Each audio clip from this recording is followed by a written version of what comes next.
ஆன்மீக அன்பர்களுக்கு வணக்கம். நண்பர்களே, நான் உங்கள் அன்பன் அபிராமி சீனிவாசன் பேசுகிறேன்.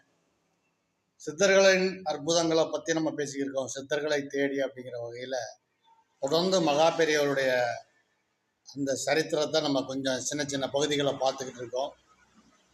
ஒரு முறை மகா பெரியவருடைய அணுக்க தொண்டர் ஒருவர் தான் திருப்பதிக்கு போகணும், தரிசனத்துக்கு போகணும் அப்படின்னு மகா பெரியவர்கிட்ட ஒரு நாள் விடுமுறை கேட்குறாரு.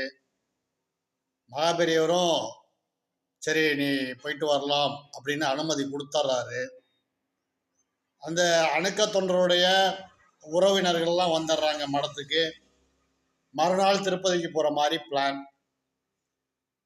இந்த மேனா அப்படின்னு சொல்லக்கூடிய ஒரு பல்லக்கு மாதிரி ஒரு அமைப்பு இருக்கும். அதில் தான் மகா பெரியவர் இரவு உறங்குவார்.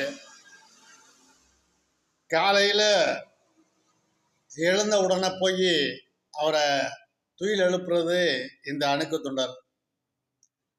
அப்போ மகா பெரியவருடைய அந்த மேனா திரையை விலக்கி பார்க்கும்போது இந்த மகா பெரியவருடைய தோற்றம்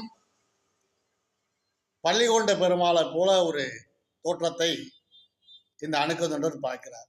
திருப்பதி பாலாஜி அப்படியே படுத்திருந்தா எப்படி இருக்கும், அதுபோல ஒரு காட்சியை இந்த அணுக்க தொண்டருக்கு மகா பெரியவர் வழங்குகிறார். அதிகாலை நேரத்தில் உடனே இந்த அணுக்க தொண்டர் அப்படியே அவரை அந்த மேனாவை சுற்றி வலம் வந்து நமஸ்காரம் பண்ணிக்கிறார். சரி, இந்த காட்சியை கண்டுவிட்டார். திருப்பதி பாலாஜியாகவே மகா பெரியவர் காட்சி கொடுத்துட்டார் அந்த அணுக்க தொண்டருக்கு.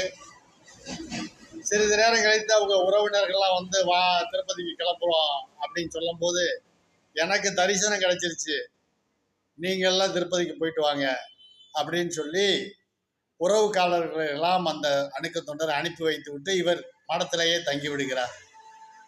மகா பெரியவர் ஒன்றுமே தெரியாது போல, என்னப்பா திருப்பதி போலையா அப்படின்னு குறும்பா கேட்குறாரு. அதான் தரிசனம் கொடுத்துட்டீங்களே பெரியவா அப்படின்னு இந்த அணுக்க தொண்டர் சொல்றாரு. மகா பெரியவர் சிரிச்சுக்கிறார். ஏன்னா அந்த அணுக்க தொண்டர் வந்து ரொம்ப மகா பெரியவருக்கு ரொம்ப பிரியமானவர். எல்லா சேவைகளையும் அவர் தான் அவருக்கு செய்வார். அப்படிப்பட்ட அந்த ஒரு அணுக்க தொண்டருக்கு தான் பெருமாளாகவே காட்சி கொடுத்த ஒரு அற்புதமான நிகழ்ச்சி இந்த குறிப்புகளை படிக்கும் போது நமக்கே மெய்சிலிருக்கிறது. இந்த அணுக்க தொண்டர் இதை குறிப்பிட்டிருக்கிறார்.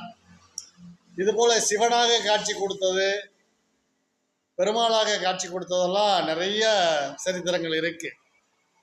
பெருமாள் கோயில் பூசாரிக்கே